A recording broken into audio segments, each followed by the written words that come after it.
साथियों नमस्कार। Real news channel में आपका हार्दिक स्वागत है। एक जमाना था जब हमारे यशस्वी प्रधानमंत्री नरेंद्र मोदी जी अमेरिका में जाकर कह रहे थे कि अब की बार ट्रंप सरकार। हालांकि अब बाहर की कोई रिपोर्ट आती है तो उस पर हमारे भारत के अंधभक्त सबसे पहले बोलते हैं कि हमारा इंटरनल मैटर है, लेकिन उस समय अंधभक्तों ने किसी ने नहीं बोला था कि भाई अमेरिका की सरकार तो उनका इंटरनल मैटर है, हम क्यों उस पसले में पड़े। लेकिन प्रधानमंत्री नरेंद्र मोदी जी ने जाकर वहां नारा लगाया।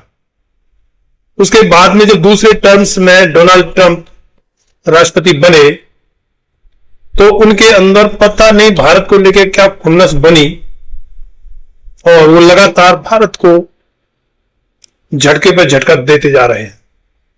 सबसे पहले जब अप्रवासी भारतीयों को अमेरिका से निकाला तो उस समय अप्रवासी भारतीयों को जिस गंदे तरीके से, यानी कि हाथों में हथकड़ी और पैरों में बेड़ी डालकर और अपने सैनिक विमान से भारत भेजा, तो भारत के लिए बहुत बड़े अपमान की बात थी।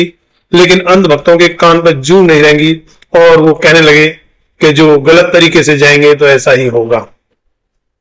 खैर, उसके बाद में ट्रंप ने भारत पर 50% टैरिफ लगाया, जिस पर भक्तों ने फिर कहा कि ये तो इंडिया के लिए गोल्डन चांस है कि हमें उसकी टैरिफ से, उसकी मार्केट से पीछा छुड़ा और हम अब आत्मनिर्भर भारत बनाएंगे। और प्रधानमंत्री नरेंद्र मोदी और आरएसएस और बड़े बड़े नेता स्वदेशी का राग अलापने लगे।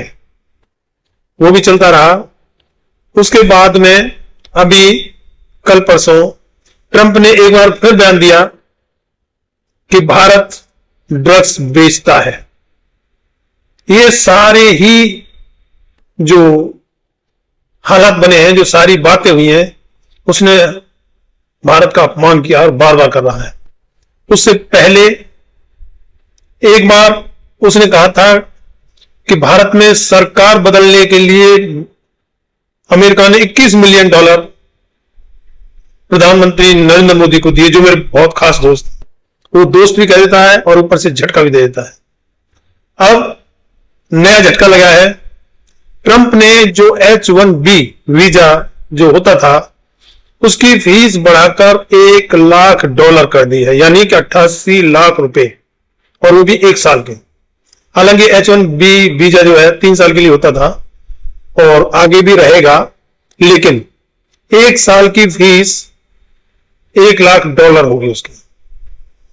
इसको दूसरे तरीके से समझते हैं, जैसे हमारे यहां के लोग आईटी सेक्टर वगैरह में अमेरिका की कंपनियों में नौकरी करने जाते हैं तो उस समय उसकी फीस $1000 होती थी, उसको सीधे $1 लाख कर दी गई है। यानी कि जिस कंपनी में ये जो शर्त है या ये फीस है, ये हमारे भारतीयों के लिए नहीं है, ये है अमेरिकन्स के लिए। लेकिन अमेरिकन्स जो भी कंपनी चलाएंगे और उसमें हमारे यहां से जो आदमियों को बुलाएंगे, उन आदमियों के बुलाने पर $1 लाख पर ईयर, मतलब 1 साल के $1 लाख सरकार को देंगे। यानी कि वहां की कंपनी इतना खर्चा कैसे वहन करेगी कि हमारे यहां से आदमी नौकरी करने वहां जाएगा, उसको नौकरी पर रखेंगे और उसके बदले वो वहां की सरकार को $1 लाख सालाना क्यों देंगे? वो तो और कोई रास्ता देखेंगे और हमारे जो लोग हैं जो वहां कंपनियों में काम करते हैं उनको टाटा बाय बाय कहेंगे ही कि भाई अगर आपको हम नौकरी पर रखेंगे तो आपके $1 लाख सालाना कहां से देंगे, और उनको वो कंपनियां वहां से निकालेंगी। एक कंपनी ने निकाल दिया, अगर वो दूसरी कंपनी में ट्राई करते हैं तो वो दूसरी कंपनी वाला भी यही कहेगा कि भाई मैं यहीं के किसी आदमी को रख लूंगा, कम से कम $1 लाख सालाना तो नहीं देने पड़ेंगे तुम्हें, अगर मैं नौकरी पर रखूंगा तो $1 लाख सालाना में कहां से दूंगा। $1 लाख का मतलब 88 लाख रुपए। अब वो कंपनी इंडियंस को क्यों अपने वहां रखेंगी? और इसमें सबसे बड़ी जो बात है, अमेरिका में इन नौकरियों में H-1B वीजा जो है उसमें 71% भारतीय हैं।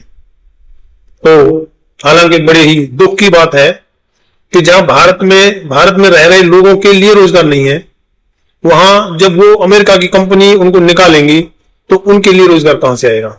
और ये संख्या लाखों में है। और इतनी बड़ी बात होने के बावजूद भी जो अंधभक्त हैं वो समझाने में लग गए हैं कि ये तो इंडिया के लिए गोल्डन अपॉर्चुनिटी है। वो कह रहे हैं कि हमारे इंडियन जो दिमाग है वो वापस आएगा और हमारे यही काम करेगा और इससे अच्छा मौका तो कोई हो ही नहीं सकता। अंधभक्तों को पता नहीं, हर बात में जहां भी भारतीयों का नुकसान होता है, भारत का नुकसान होता है, भारत का अपमान होता है, वहां भक्तों को बड़ा ही गोल्डन अपॉर्चुनिटी दिखती है। तो इसमें भी, और ये बात तो वैसे ही नहीं है, इसमें जो अमिताभ कांत है, बड़े वरिष्ठ